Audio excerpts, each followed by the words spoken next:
Today I'm going to take you through a level 2 sculpting segment that includes lower body as well. So let's get started with a squat. So this time we're going to go a little bit deeper, touch the ground if possible with the head of the weight, sit way back in the heels, come on in and go straight overhead. So I'm going to change the pattern. We're going to go down, 2, 3, in, up, in, down. Now, if you watch my toes on the down, I'm tapping them. And what that does is keeps the energy out of the knees, works the quads really well.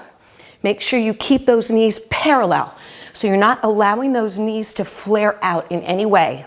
You want to think tight inner thighs, tight buttocks, push, tight inner thighs, buttocks, and girls, if you're out there, do your Kegels.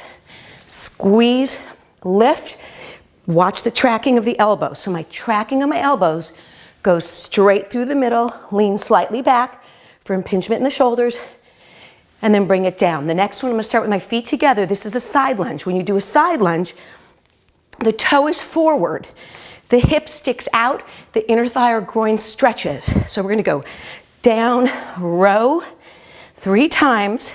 You don't have to bend far forward if you can't, and then a fly. And you're going to alternate 3 rows.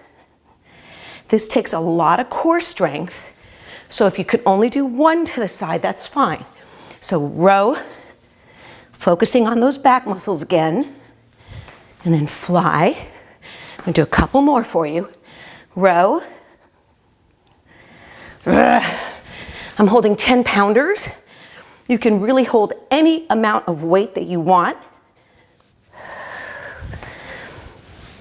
Remember, not too much momentum on the fly. My last one here. And then we're going to add a rear lunge. So notice when I step back, my legs are shoulder width apart. Don't walk the tightrope. Legs wide, biceps leaning back, full extension, and change it. So these are pretty easy. You can do hammer curls. Not easy to do, but pretty simple as far as technique. You can turn the hands out if you want. So watch my hands. These are anterior biceps. Notice my knee over my ankle or behind. Whoops. Squeeze the buttocks. I'm going to do a couple more. Keep breathing. Here's my last one. Then I'm going to set my legs wide into sumo position.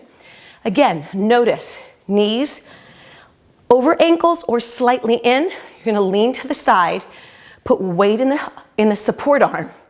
We're just going to go up for triceps. This is amazing for core strength, but you're also using your legs. And then I'm going to bring it back to center, tap the toes in the middle, and work those legs dynamically. You don't have to go low. Squeeze the butt, keep the knees open. Let's do the other side. Reach. I'm keeping a strong belly and back, buttocks super duper hard to make sure the back isn't arching. Notice I'm closing the door. My elbow doesn't move, all the way to full extension. Finish with a toe tap, tightening the buttocks. And then for our last exercise, I'm going to come on down to the floor. Rarely come on down to the floor once I'm up, but we're going to do that to strengthen your core and work the chest. So these are called crisscross chest presses. You're going to push down with your elbows, then cross your arms slightly until it feels a little weird. So push, push, push, crisscross.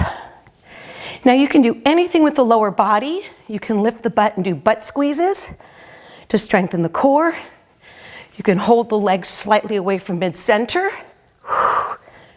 You can extend one leg out, or you can do slow bicycles. The key is to push down with the elbows, cross the arms to strengthen the back of the shoulder.